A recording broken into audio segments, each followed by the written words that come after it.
population study. That's an internal study. There is no internal study. There's no umbrella organization for the Muslim population in New York. I don't think its numbers are massive, but on the other hand, I can say this much. And I'm not trying to avoid giving you a direct answer. I just don't have an answer for you. Is that at the beginning of the second Intifada, it was right after those poor soldiers were lynched. We held a demonstration on the streets of New York. It was held in front of or adjacent to the Israeli consulate. We thought that we would get 5,000 people. Ended up we got 15,000 people to come to demonstrate on 2nd Avenue. That was on Thursday. On Friday, the Muslim population had a demonstration in Dag Hammarskjöld Plaza. And the New York Police Department said that there were 15,000 Muslims who were in Dag Hammarskjöld Plaza. Now, this much I can tell you. There are 972,000 Jews who we have in our statistics who reside in the city of New York. 1.4 million in the 8 counties. If you take into account eastern New Jersey and southern Connecticut, about 2 million Jews, and we attracted 15,000. They have many fewer Muslims in the metropolitan area, and yet they also attracted 15,000. So that's a good preface to my question. The question is, look, there is clearly that radical Islam has made it not only under radical Shiite aegis, but also radical Sunni aegis, the destruction of Israel is a worldwide project. Through the Wahhabi influence in prisons, camps, American universities is widespread. How does the Israel issue affect your coalition building in New York, if it does at all? And how do you factor in this, what I would call unprecedented attempt to completely delegitimize the existence of the State of Israel by many in the Muslim world? Okay. As I indicated before, there are organizations in New York with whom we don't work, and yet, in terms of our coalition building, we have a hard and fast rule.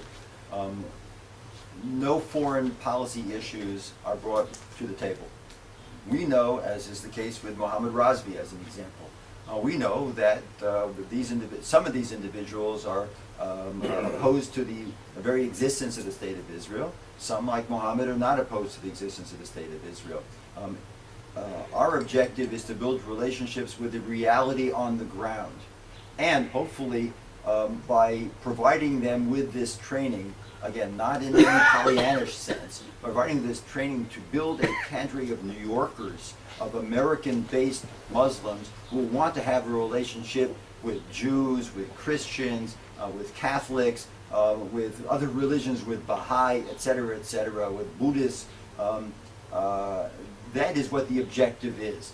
There are no antagonists who sit at our table. There are no negativists who sit at our table. We just have different orientations to the State of Israel. We know who some of the radicals are, and we have absolutely nothing to do with them. There are other radicals who we don't know, and we'll leave that up to law enforcement to determine as to who they are. The greatest threat I think that we have, Dan, are the Muslim clerics, who, for the most part, the vast majority of whom, I don't know any of them who are not, came to America from outside of the country and preach in Arabic. We don't know, the community doesn't know what it is that they are saying. Hopefully law enforcement is monitoring the messages that they're communicating. But there are some Muslim clerics who are part of our coalition efforts and who very much want their communities to be as mainstreamed to New York as they possibly can be. Ben. Your presentation was fascinating. I heard your colleague, Rabbi Bob Kaplan, at a international conference on mediation in Jerusalem. Yes. And similar thing, and this definitely complements it and expands it. Your focus is on quality of life. I teach political science and conflict management at Bar-Ilan University, and I've been emphasizing the cultural dimension of the similarities between Islam and Judaism as one aspect of dialogue between Jews and Arabs. I wonder if you deal with the cultural dimension at all, or it's strictly quality of life? is strictly quality of life. The cultural dimension of it is something which we encourage, particularly law enforcement, to be involved in. We work very closely with the New York Police Department. I think that for those of us who are not aware of the cultural differences, it's incumbent upon us as neighbors to become aware of their holidays and their cultural proclivities and nuances between how we practice, how they practice, etc. But in terms of the coalitions themselves, the coalition is strictly on a quality of life concern. They're getting to know you. Okay, we're not into the kumbaya approach to community relations. No, it's not kumbaya. I'm not saying you're saying it Sharia, is. halakha, and things like that. We don't get into comparative religion. It is strictly on the nature of the coalition, not on anything beyond that. Since you've met Bob Kaplan, Bob would probably have an interest in the work that you are doing and learning more about the cultures. I just want to just pull back a second. New York has a population of over 8 million people. My Jewish Community Relations Council has 13 members on our staff. And we have all this stuff that I've showed you is actually happening. There's nothing that I've said to you which is smoke and mirrors. To start delving into the day-to-day areas that you're talking about, as important as it is, I said we leave it to law enforcement, we leave it to local officials, leave it to local leadership. That's what we're training leadership to in fact engage in. But we're not the ones who can have the hands-on in that regard. Dr. Chaim Zorov. Thank you for the very, very interesting lecture and the work that you're doing. My question is in terms of the trickle-down effect. In other words, you're doing this already for 20 years, right? Is it more or less 20 years with, let's say, with Muslims? No. Less. Less. Mostly A decade? A decade. Okay. So my question is this. Very often, in other words, if you look at the history of the contacts between Palestinians and Israelis, for example, you often get the impression that this was something that only existed at a certain level and there was absolutely no trickle down. So my question to you is, I know this is very hard to quantify, very hard to measure. What's your impression? That's one of the reasons why we're providing the training that we're providing. Leadership, to ensure that it does trickle down into communities. I think that if I were a social scientist, it would be more important, but it's not any less important for me that there be some measurement of exactly what you're talking about. What impact does it have? And I think that we sense it on a needs basis as opposed to on a reorientation basis. My sense is that they recognize that they need to have the training that they are getting. They need to, and the coalitions, healthcare coalition, to ensure that better quality of healthcare is provided into their community in the inner city. And hopefully for us, and for what my associates tell me it's happening, is that there's an identification with, and the Jewish community is assisting us or working with us, training us in order to accomplish this. But does the average person in the community know that? That's part of my question. That's one of the reasons why we work with the media. That it's difficult for me to assess that, Effie. I don't know, but based on what we're trying to do with the messages we're communicating, which are in the Arabic language media with the JCRC, with its cutout of the Magen David, the answer is yes, but it's only up to a point. Only up to a point. My fear is that chas shalom, should there be a major confrontation somewhere down the road here in Israel between Arabs and Jews, that the spillover would eventually make its way to New York. Let me just pull back a second, because when I started that sentence, I was headed in a different direction, and I'm thinking about it. There was not one incident during the second Intifada after the first incident. There was one incident that took place. Rudy Giuliani was still mayor, and it was Rosh Hashanah, which is right at the beginning of the Second Intifada, and a Jew was walking home in a talis, in a talit, and he was mugged. After Yom Tov, when I heard about this, we put through a call into City Hall and asked whether the mayor could intercede and bring together leadership of the Muslim and Jewish communities to read the Riot Act, which Mayor Giuliani was very good at, and to say that whatever is happening overseas is not going to make its way onto the streets of the city of New York. The interesting parenthetical aspect of that is that then yes, they would do it. Then they call back to, who's the Muslim leadership in New York? So they turn to the JCRC to find out. That's a true story. Anyway, Mike Bloomberg and certainly Commissioner Kelly, Ray Kelly has to be among the finest police commissioners and law enforcement providers in the world. There has not been an incident. In fact, the most recent incident was the other way around. It was a Pakistani being beaten up in front of the Dunkin' Donuts in Avenue J by 3 or 4 Orthodox kids. So the answer is no. The incidents have not taken place, which to me means that there is some trickle-down effect, trickle down to the extent that we want to live in New York as New Yorkers, regardless of who our neighbors are. The largest Muslim population in New York is Pakistani. We all know how radical the Pakistani Islamists can be. The largest mosque in New York is a Pakistani mosque, side by side with Haredi Flatbush. I mean, and the incidents, one community to the other, haven't happened. We would like to believe that some of the work that we are doing is contributing to that. But something which we monitor, it's an excellent question, something that we try to monitor to the extent that we can. But just as we don't have statistics on how many Muslims they are, we don't have enough statistics in regard to a more direct response to your question as well, as good as it is. Rabbi Dov Marmot afterwards, Dr. Andre Ober. I don't have experience of New York, but of Toronto.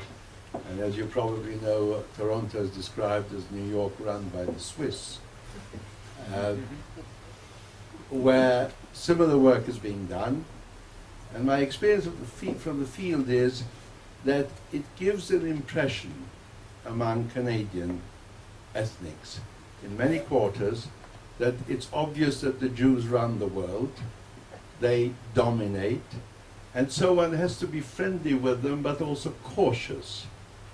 Is that an experience also in New York? For example, if you ask any of those groups, and I've asked dozens of them, how many Jews do you think there are in Canada? There are in fact 1% of the population. They would say 15, 20, 25. That's the impression they get. So the good we do has sometimes that kind of backlash. I wonder what your experience is.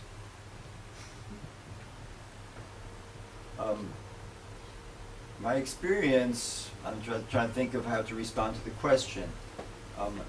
No poll, to the best of my knowledge, has been taken in New York City, the national poll, but no poll has been taken in response to the question you're posing, because there are such national polls. Do you think the Jews are controlling the world and all that kind of stuff? If you come, and I mentioned this, Dr. Gersfeld and I attended this global conference on combating anti-Semitism, and I had mentioned that if you fly into New York and you go directly from Kennedy Airport into Manhattan, you probably would get the impression that there are many more Jews who reside in New York than actually do. But go into the neighborhoods, and you can travel for miles in New York and not see a white face. I don't think, I would like to not think that the impression of our ethnic partners is that the Jewish community is all powerful. On the other hand, they are trying to learn lessons from us to make themselves as powerful as we are, to empower themselves. And I think that's something which we have to do because our numbers are only going to get smaller than larger. Of the 900, let's round it out, of the million Jews living in the city of New York, as I said, it's 50% of what we once were. 25% of that number are Jews from the former Soviet Union. We're a highly transient community, so the legacy of the Jews of yesteryear, of the 50s, is maybe 500,000 Jews. I myself live in Teaneck, New Jersey. I don't even live within the city borders myself, with my family. So my sense is that to the extent that we can share expertise with our ethnic partners to provide for our own needs, when David Dinkins was elected mayor, I thought that was the last time that we ever see a white person elected as mayor of the city of New York, and then Giuliani was elected and Mike Bloomberg for the past 8 years, and the next mayor of the city of New York is either going to be one of three people. It's either going to be an African American in Bill Thompson, who's the New York City Comptroller. It's either going to be Chris Quinn, who's Irish, openly gay Speaker of the City Council, or it's going to be Anthony Weiner, Dr. Gerstenfeld's best friend. Those elections are sure.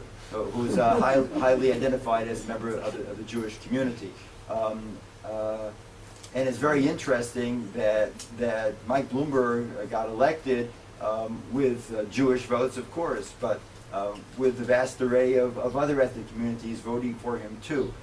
So I don't know what it's like north of the border in Toronto, but I don't think that the impressions that the Canadians have of Jews in Canada is similar to the attitude of New Yorkers having of Jews in New York. I don't believe so. Andre, and thereafter Guido Brechts. I've been preempted. Then afterwards, Dr. Shalom Friedman.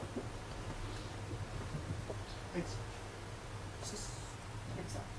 It's on? Okay, thanks. I've recently come through from the UK, and we had a lot of community building going on over there. And it worked fine up until a point.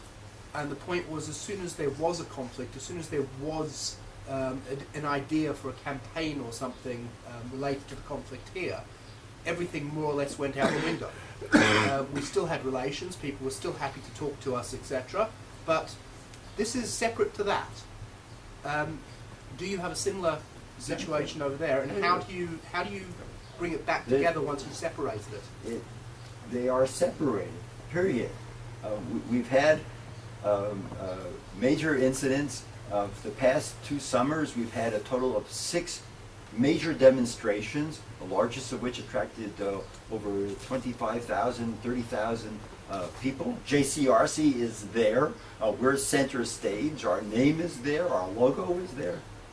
And yet, we work very closely even with the Debbie Almontassers. They recognize who we are, but they also recognize that JCRC is willing to provide them with leadership for their community to mainstream, I hate to repeat myself, to mainstream them as New Yorkers.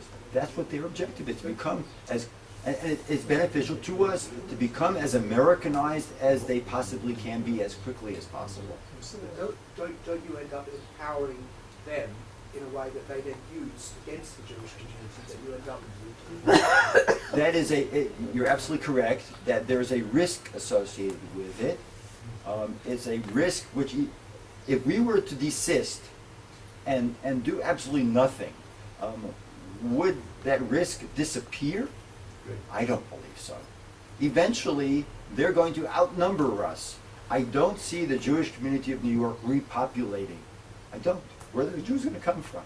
The Jews in the former Soviet Union have already come. Where are they going to come from to make New York the 2 million that it once was, aside from the fact that the 8 million keeps on growing? The answer is we are taking advantage of the situation today to provide for our own. We're, as you saw, the Chinese took over a Jewish agency to provide social services. Now, the Chinese community is serving the Jewish community. Should we, you're not saying this, but I'll use for rhetorical purposes, should we ignore the Chinese population and just live in our bubble and provide for our own, and just hopefully they'll take good care of the Jews? The answer is no. Our objective is to be as engaged as we possibly can be in intersecting all the ethnic communities of New York to build relationships. The negativists, the antagonists, the enemies of the Jewish people are very few, thank God, among the whole conglomeration of ethnic communities that are currently populating New York. Our dealing with them, we deal with them very, very sensitively, but I think that the majority highly outweigh the minority, and the objectives certainly trump the risk from our perspective. So hopefully down the road, 10, 20 years from now, hopefully I'll be retired here in Yerushalayim or in Beit Shemesh with my daughter and grandchildren. Somebody could say to me, Miller, you really messed up. You didn't know what you were doing. I think that we hopefully do know what we are doing, and hopefully we're doing it the right way. Shalom, and then Professor Ben Lever. I think my question has in a way been asked before by Dan Diker. It's really what's in this for Israel? The shifting demographic patterns Right. I'll tell you and the what's work that you're doing. Yeah, it is. I'll give you a very direct answer. It's an answer that Dr. Gersifeld talked about at the outset. We bring these leaders to Israel.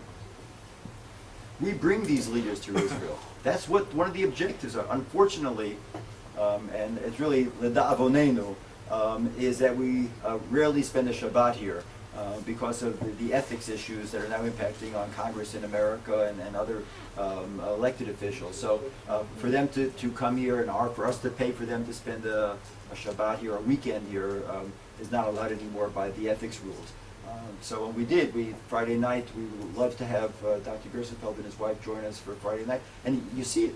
So you bring, I talk about black, so now you know what I'm talking about. We're not only talking about African American, it's African, it's Caribbean American, from the Latinos, from the whole array of the Spanish-speaking countries, from the Asians, from the Koreans and the Chinese, and even the Pakistanis, the Indians. Let them come to Israel to see it with their own eyes. Bring those messages back. That's exactly the point. I'm glad you raised the question. I probably missed it earlier. We try to integrate, we insinuate those messages into who we are. I'll just tell you something. This Youth Bridge program that, let me just get back to the picture. See, I learned how to use this. There we go. This Youth Bridge project that we have, as I said, we have black, Latino, Asian, and we also have Arab kids. I have a young lady by the name of Abby, and she features prominently in the latest video that we did on the JCRC. She wears a hijab. She comes up to the office with the other kids, and they have kids from Ramaz, we have kids from other day schools, boys wearing kippot, and she comes up to the office. There are Israeli flags all over the place. There are pictures of me holding with an array of ethnics. I'm sure in this case you were a part of that Shabbat dinner. It was 2 years ago, holding a Qassam rocket. I mean, they're coming in. We don't hide anything. We are who we are. And they identify with us as being New Yorkers and Americans and want to learn from us. So I think that this young lady, Abby, she's not the only one. We have other Muslims who aren't Arab but are Southeast Asians. I think that there's a benefit which is derived for the Jewish community and ultimately for Israel. Final question, Ben. Yes, I want to thank you very much for your presentation, even though I felt that I was under dissection at the moment, because I've been a lifelong resident of Brooklyn, New York, and I live in Yerushalayim as well. So what you said really hits the spot. However, I just wanted to point out, from the Israeli point of view, we are in Israel right now, and I'm trying to think of what does this mean for Israelis? Like, what can we get from this? There are some very fundamental differences. We can live next side by side with Pakistanis, as I do in Flatbush. They're just a few blocks away from me, and my Haredim, it's black here and it's black there, but it's different kinds of black, as we pointed out.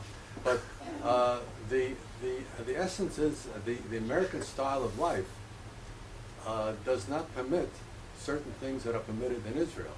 For instance, you cannot dare say any kind of word which involves ethnicity. For instance, if you're a hoodlum and you're going to mug somebody, okay, mugging is a bad crime, but if you dare say one word about that person's ethnicity, the crime, the sentence that you will get, the punishment, might be doubled and tripled, and they will really do it. It is a hate crime, and this is the essence of American society. This kind of behavior is not permitted. You also have in American society something very, very different from here, namely the easy movement between neighborhoods. You cannot prevent people of different ethnicity from moving into your neighborhood. That is not a fact in Israel. Which of course I won't go into, which is another story by itself. You have also the immigrant population, the many immigrant populations. Most of them are coming from very hard-luck countries, where no matter how hard they work, they're going to stay within their caste or their class system. However, coming to America, where if they work 24/7, they have a chance to put some money aside to buy some piece of real estate, buy another piece of real estate, develop businesses. You have the Indian population, for instance, which has taken over almost completely the motel business all over the United States.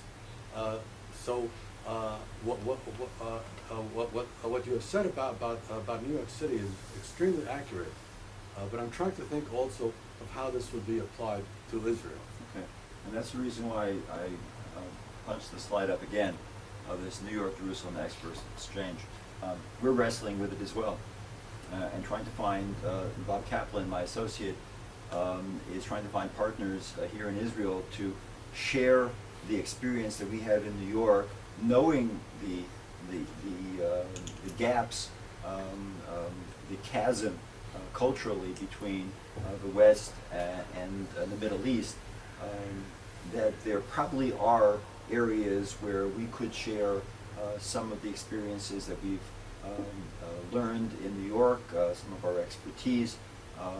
As I said, it worked in regard to building a welfare to work program here in Israel. And as you see, it's been a catalyst in the co-creation of a new healthcare and cultural competency coalition in Jerusalem. Dudi Zilberschlag, who might be familiar to some of you, who is involved in Meir Panim, who is a Haredi, has been involved with us in trying to build dialogue. I hate that word, but for the lack of a better term, but a dialogue between the various segments of Israeli society. Again, there are lessons that we have learned in the work which we have done, the hands-on work which we have done, which potentially can be transposable to this environment, potentially can be transposable to the UK. The question that was posed before, we are interested. I'm just addressing. I remember seeing you at the conference a 2 weeks ago. We are very interested. We are very interested in sharing the expertise of the JCRC around the world. We're a small organization. We know that we're limited in terms of our funding, but we're very eager to share the message that we can find opportunities to share. I'm repeating myself. The Jewish community in France, the Jewish community in England, the Jewish community in Germany, the Jewish community in Italy, and even the Jewish community here in Israel, the Jewish citizenry here in Israel. There are things which the JCRC of New York has come upon, which I think are eminently transposable and shareable with replicable here and elsewhere. So we stand at the ready to entertain possible connections and to see whether some of the lessons learned on the streets of New York, on the hard streets of New York, can be brought even into Jerusalem. And before I close, so thank you very much for the question. and thank you all for the question. Before I close, I just also wanted to thank Dr. Gerstenfeld for inviting me to lecture here today. I wish that my voice would have been a little bit better, and that maybe I'd have more time to engage in discussions with you all. But the ability of JCPA to extend the invitation to me and from a New York-based Jewish community organization to come in to speak to an organization such as yours is a very, very high privilege for me. I thank you all very much for your attention, for your questions, and look forward to seeing you again over my future visits. Thank you so much. It was exactly in style, I would say, and it was really great having you, and we'll publish this, obviously. We hope to see you all with Professor Robert Wislich on the 31st of March.